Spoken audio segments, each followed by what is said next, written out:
To all the viewers, I thank you from the bottom of my heart for staying with me. My name is Evelyn Thompson, and if you're reading this, or maybe listening since I'm the one telling it, well, pull up a chair, honey. I'm 87 years old now, sitting here in this little assisted living home in suburban Chicago with a cup of decaf that's gone cold and a window that looks out on a parking lot full of minivans. Life's funny that way, isn't it?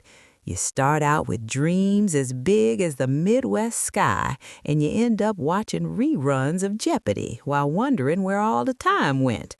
But let me back up.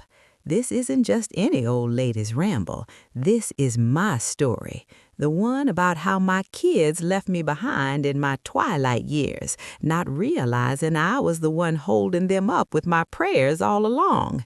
They thought they were moving on to bigger things, careers, families, that American dream everyone's chasing, but they forgot the roots that kept them standing tall. I was born in 1938, right in the heart of the Great Depression, in a dusty little town called Milford, Illinois. My folks were farmers scraping by on corn and soybeans, and Mama always said the only thing that got us through was faith. Evie, she'd tell me, kneading dough for biscuits, prayer ain't just words, it's the glue that holds the world together. I didn't understand it then, but oh, I do now. I married young, at 19, to a man named Harold Thompson. He was a mechanic, tall as a cornstalk with hands that could fix anything from a Ford pickup to a broken heart. We moved to Chicago in the 50s, chasing that post-war boom. Harold got a job at a factory, and I worked as a secretary downtown, typing letters for executives who thought women were just pretty decorations. Our first child came in 1959, Michael, our Mikey. He was a bundle of energy, always running around with scraped knees and a grin that could melt butter. Then came Susan in 62, my little Susie with her pigtails and endless questions. And finally, in 65, little Tommy. Thomas, we called him formal-like, but he was Tommy to me, the baby who never stopped needing hugs. We raised them in a modest ranch-style house in Oak Park, the kind with a chain-link fence and a backyard swing set. Harold and I weren't rich, but we were happy.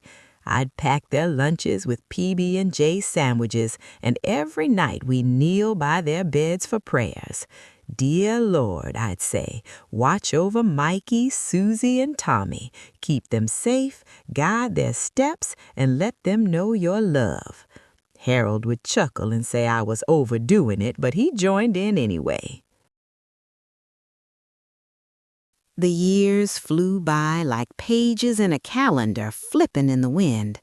Mikey grew up smart as a whip, got a scholarship to Northwestern, studied engineering. Susie was artistic, went off to art school in New York City, dreaming of galleries and fame. Tommy, my sensitive one, became a teacher, passionate about shaping young minds. Harold and I beamed at their graduations, our chests swelling with pride. But life has a way of throwing curveballs. Harold passed in 98 from a heart attack, sudden like a storm cloud bursting. I was 60 then, still spry, but losing him cracked something inside me. The kids rallied around for a bit. Mikey flew in from California, where he'd moved for a tech job. Susie came from her loft in Brooklyn. Tommy drove up from Indiana. We buried Harold in a quiet cemetery, and I whispered prayers over his grave, asking God to give him peace. After that, things changed. The house felt too big, echoing with memories. I sold it and moved to a smaller condo in the suburbs, closer to Tommy at first. But the kids had their own lives. Mikey married a woman named Laura, had 2 boys, and his job at Silicon Valley kept him glued to screens. "Mom, we're swamped," he'd say on the phone, "but we'll visit soon." Susie got hitched to an artist type, no kids, but always traveling for shows. "I love you, Ma," she'd text. Tommy was the closest, but even he got busy with his school and his wife Karen, who never much liked me intruding. By my 70s, the visits dwindled. I'd call, leave voicemails. "Just checking in, darlings. Miss ya." Responses were short, polite. "Busy week, Mom." I didn't mind at first. I was independent, volunteered at church, played bridge with the ladies. But my hips started aching, arthritis set in, and one day I fell in the kitchen, broke my wrist. That's when the talks began. "Mom, you can't live alone anymore," Mikey said over Skype, his face pixelated. "We found a nice place, assisted living. It's got activities, meals provided." Susie chimed in. "It's for your safety, Ma." Tommy nodded along. "We'll visit all the time." I didn't fight it. What was the point? I moved into Willow Creek Senior Living in 2015 at 77. My room was cozy, bed, TV, a little kitchenette, but it wasn't home. The kids helped pack, promised weekly calls. At first, they did. Mikey sent care packages, Susie video chatted about her latest painting, Tommy dropped by with flowers. But life pulled them away. Mikey's company went public. He was a big shot now, traveling to Asia.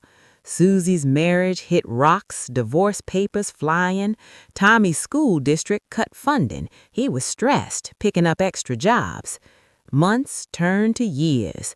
Calls became texts. Texts became nothing. Holidays? I'd get a card, maybe a gift card to Walmart. "Sorry, Mom, flights are crazy expensive," Mikey would say. "Next year for sure." I spent Christmases with the other residents, singing carols in the rec room, pretending it didn't hurt. But oh, it did, like a knife twisting slow.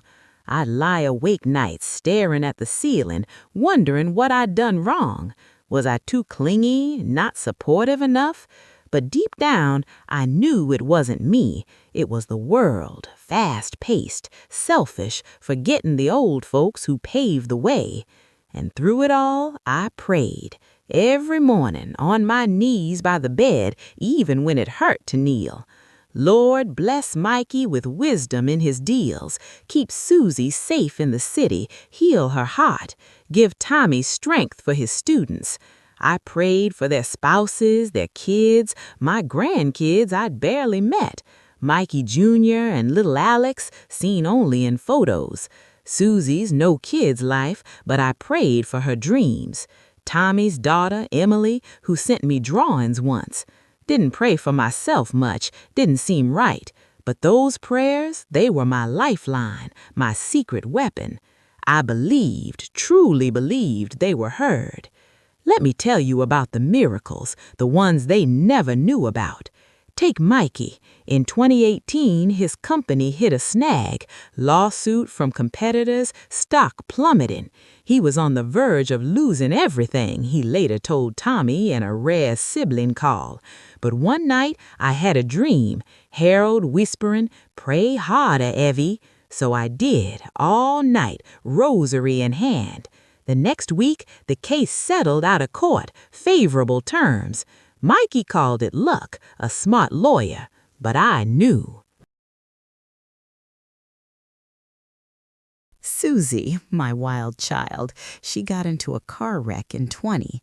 Taxi sideswiped her in Manhattan. Broken leg, concussion. Doctors said it could have been worse, much worse. I'd been praying extra that week, felt a pull in my spirit. "Guardian angels," the nurse told her. She laughed it off, but posted on Facebook about her lucky escape.